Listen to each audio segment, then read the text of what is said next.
ng articles of impeachment. Ang bola ay nasa Senado na.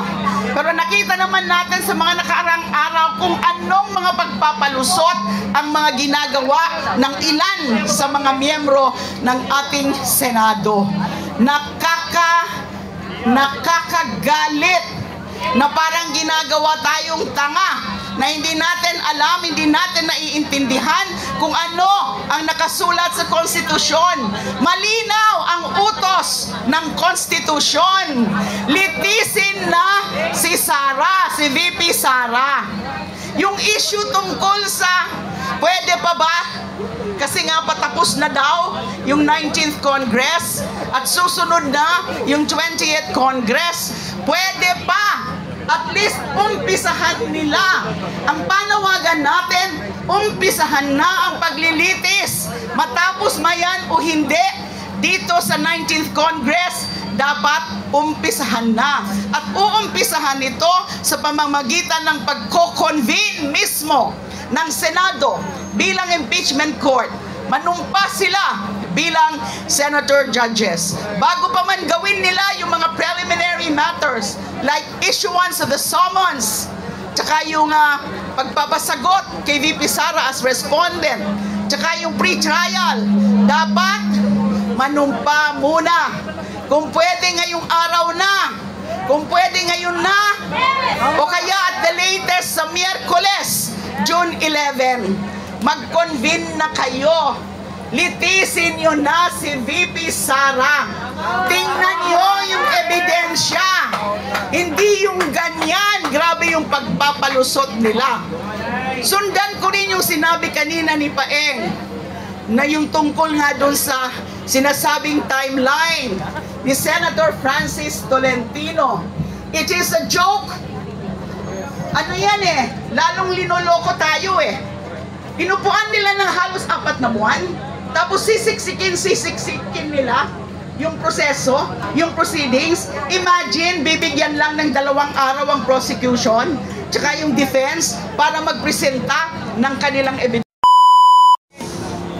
Confidential fund dapat lamang maungkap mga korupsyon at daghang pagkawat, pati na rin ang mga banta ng pagpatay sa mga politiko na kanyang inaaway.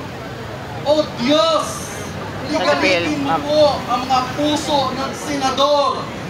Si Chis Escudero na obviously naman pabor na hindi ma-impeach si Sara. Kesyo, Chis Playboy palang merit days piatos dun pa. Mauna na ako sa uwi. Ligaligin ninyo dito ka muna, makalive ka, tama. Pwede. Ang mga nasa Senado ng Kongreso. Matakot nawa sila sa imagsik ng mga tao. Ang sambayanan sobrang atat na sa pagbabago. Gabaan nyo, O Diyos, ang mga trapo, ang mga baligbing tulad ni Escudero. At ito naman sila Bato at Bongo. Dakpin na at isama kay Digong sa preso. Gabaan nyo, O Diyos, ang mga anti-impeachment, mga trapo at senador na aming nilalamin. Inuulit ko lang para marinig nyo. Ligaligin mo ang kanilang mga isip. Pag-aalsa ng mga tao'y kanilang malirip.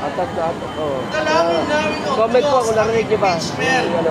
Si Sara Duterte na sa sambayanan ay titrimen. At tulad niya ay dapat nang mag-disappear kasama kanyang Bigan, panagutin si Vice Presidente Sara Duterte. Isulong ang kanyang impeachment sa harap ng lumalalang krisis sa ekonomiya at pagwawaldas sa pondo ng bayan, habang milyong-milyong Pilipino ang nagtitiis sa taas ng mga bilihin, kulang sa serbisyo at mababang sahod. Si Sara Duterte ay namuno pagbasta ng 100 milyong piso para sa confidential funds.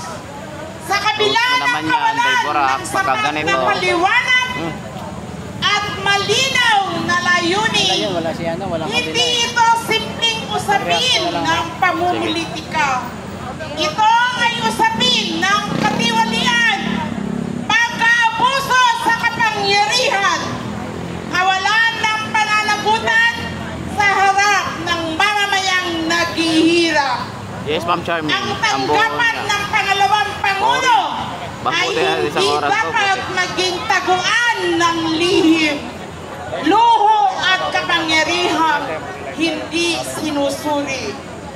Sa isang demokrasya, walang sino man ang dapat ilagay na hindi pananagutin, lalo na kung ang pinapamahalang pondo ay galing sa pawis at buwis ng taong bayan.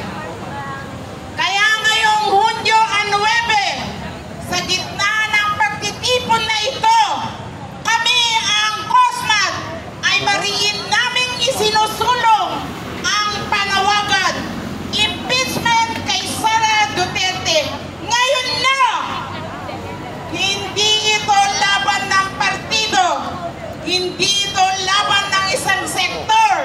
Ito ay laban ng taong bayan para sa isang gobyernong tapat, bukas at tunay na naglilingkod.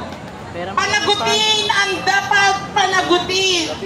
Manindigan tayo para sa katotohanan, para sa bayan, para sa kinabukasan. Maraming salamat at mabuhay ang sambayanang Pilipino. Sara Duterte! Litisin! Litisin! Sara Duterte! Litisin! Litisin! Sara Duterte! Salamat po at magandang umaga sa ating laban. Tuloy ang laban! Ngayon ay ibinibigay namin sa inyo si kasamang Loren mula sa Partido Manggagawa at Dakila.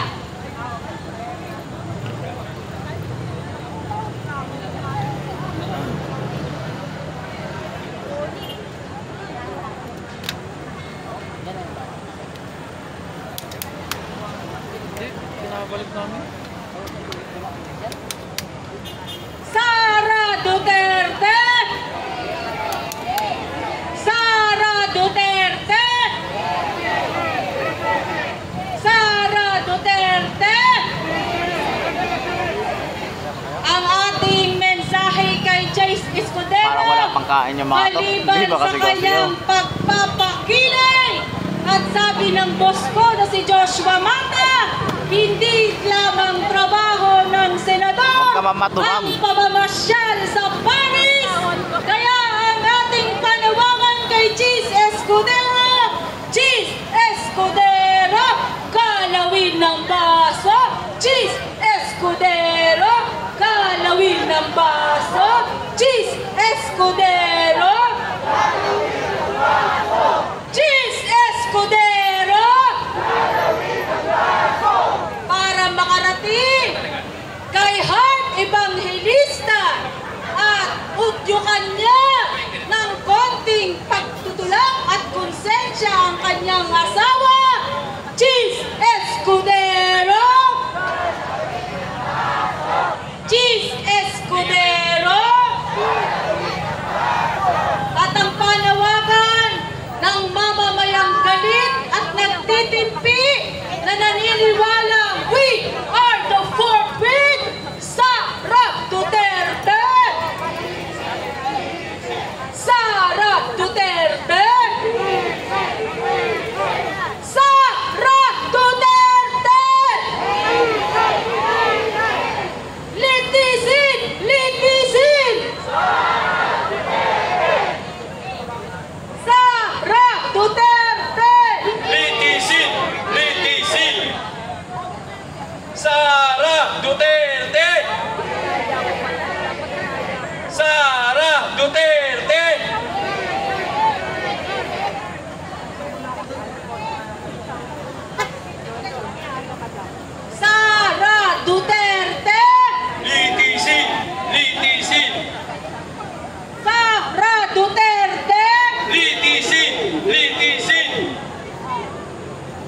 ibinibigay ko na po sa inyo si kasamang Lawrence, nagkaroon ng konting problema sa tech. At katulad ng tate, multitasker ako. Ako ulit ang gagawa ng panibagong diskarte.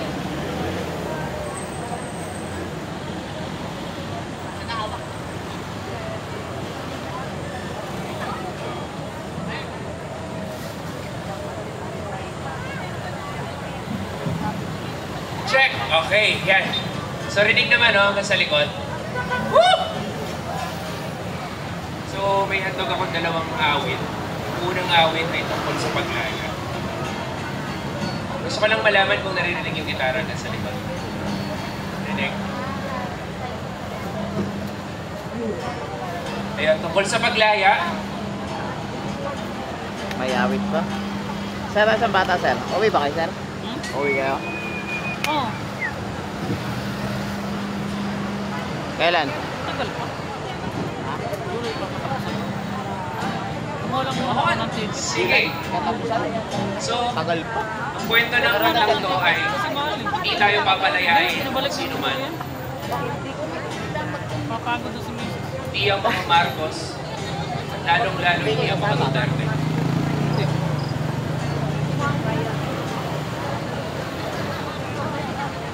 Ang mahal kasi ng ticket niya. Kaya nga eh. Check!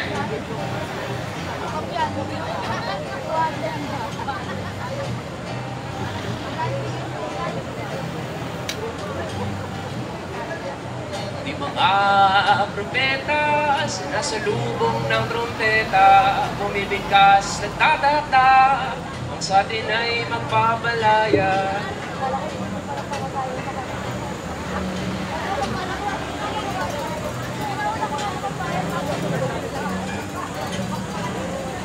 Di Panginoon may lupa, may-ari ng natatanaw, hindi lumalaklak ng renta, sa atin ay magpapalaya.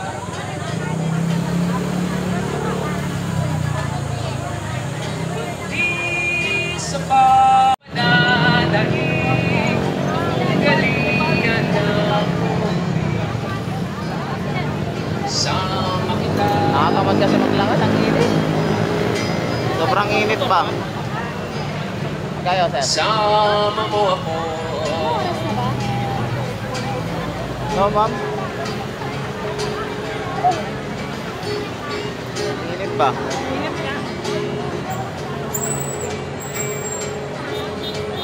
Once again, mga kababayan, nandito po tayo sa labas ng Senate, no? Kung saan sinimulan na po ng grupong mga ano ba mas magandang tawag dito? Mga grupo ng, alam nyo na kung anong grupo to, mga kababayan, ano, na kung saan sangayon po sila sa impeachment ni VP Inday Sara, mga kababayan, no? Na katawa-tawa lang naman. Di ba sila, iba't ibang grupo po dito. Nandito yung mga NPA, nandito yung mga tawag dito, lingkod ng simbahan, nandito yung mga tawag dito, kawatan, ay sorry. Hindi, joke lang. Nandito basta yung mga babayang ko, hanggang ano daw po sila dito, hanggang masimula ng impeachment trial ni Inday, no? Tingnan natin kung hanggang ano oras sila magtatanggal dito. Ayan. Ito na po yung kanilang sinasabing malawakang rally nila para sa impeachment ni VP Inday. Ayan na po yan. Ayan na po yan.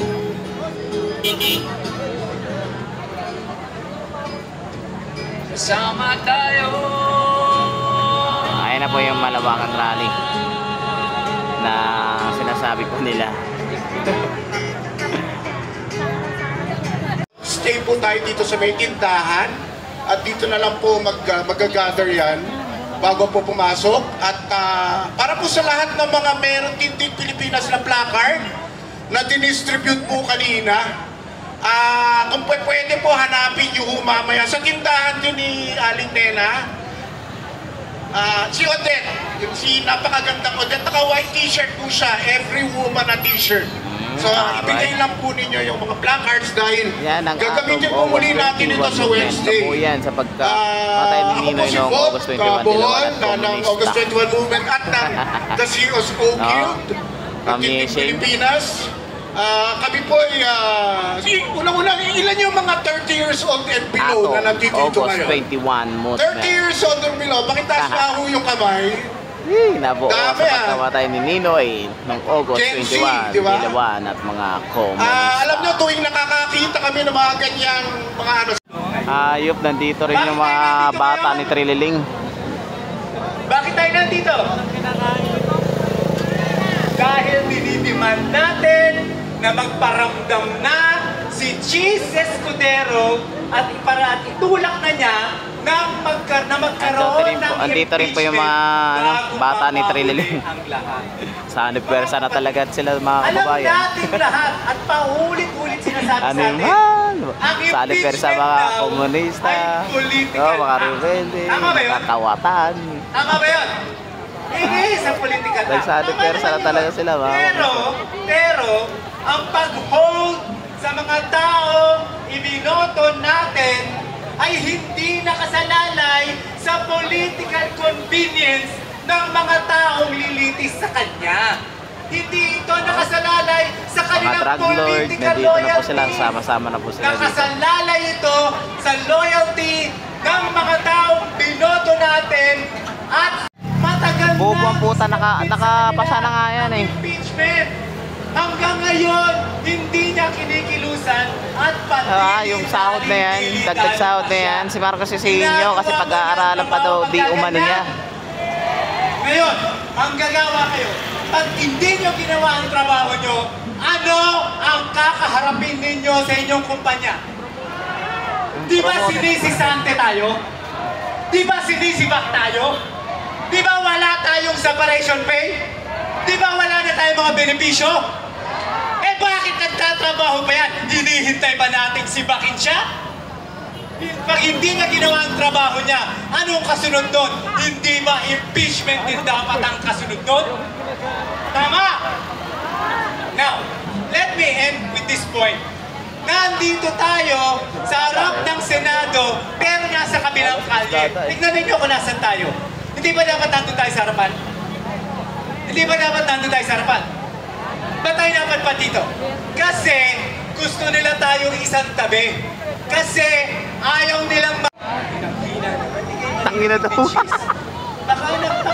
Putang isa, sorry, gagi. Narinig yun, yung sa niya, tanginang hina naman. nakasan ninyo. Galing yung PA talaga mga kababayan. Mic check! Mic check! Dear Cheese, let me remind you. Sumumpa ka sa amin para gawin ang Dumating na trabaho ba sila mo. ila Delima? Huwag kang tatamad-tamad. Huwag kang tatanga-tanga. Huwag kang tutulog-tulog. Gawin mo ang trabaho mo.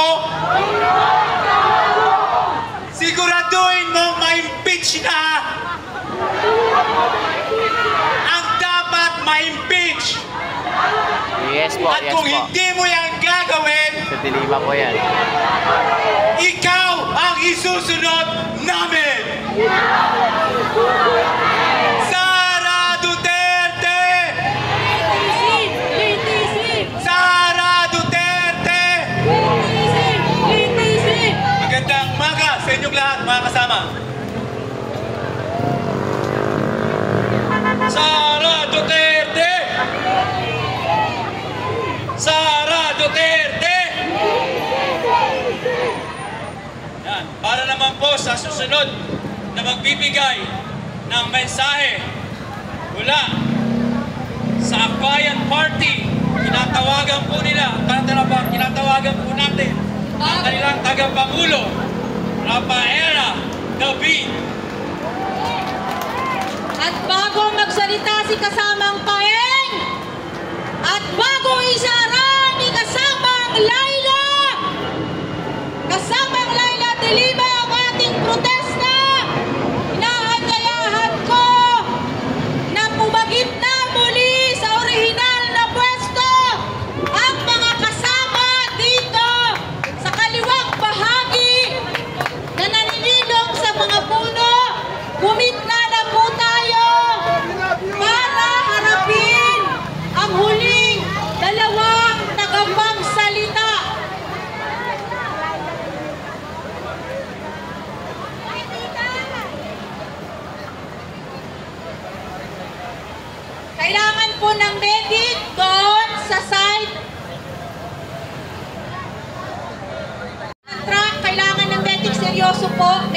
Hindi Patay. po ako sisipsipin. Patay, Meron kailangan. po nga si Kasundo. Kailangan na ng medic mga ma'am sir. Gigaba-gaba na. Kanang bahagi ng truck. Ang gaba talaga, dili magsaba. Yung mga kasamang nakatungtong, dyan, sa ilalim ng puno, inaanyayahan na pong bumaba at gumitna. Oh, ayan na sila. Mga kasama na nakatungtong, Okay na. nakasilong, at nandoon sa dulo, mag-merge na po tayo. Oh, magpumarcha na sila, magpumarcha. Dumikit tayo sa pinaka-posibleng kayang dikitan na. Inaanyayahan ko po ang mga kasama na nasa ilalim ng puno Pamestay para lang. pakinggan na natin ang huling dalawang Ay. tagapagsalita. Wala Binibigay daw ko po ambulance sa pa inyo missing. ang babaeng piloto ng West Philippine Sea, si Kasama Poeng! Ano pala? West Philippine Sea? Patay tayo. Ibang rally pala. Patay Hello, tayo magandang dyan. umaga mga kasama! Mabuhay ang mga Pilipinong tumitindig! Klaro po ang panawagan natin. Sara Duterte! Sara Duterte! Konstitusyon, ipatupad! Konstitusyon, ipatupad! At ito, para sa ating Senate President, siya na lang ata yung keso na hindi pa natutunaw sa init na ito, sabay-sabay nating isigaw, Cheese Escudero! Galawin ang baso, Cheese Escudero! Ang panawagan po natin, sana matunaw naman ang mga puso ng mga senador natin. Kasi sa totoo Mukhang may lang, pagmulalamayan pa madali dito, naman ang sagot eh. Impeachment trial, now na! Bakit? Kasi number 1, sabi ng konstitusyon. Ang konstitusyon ba optional?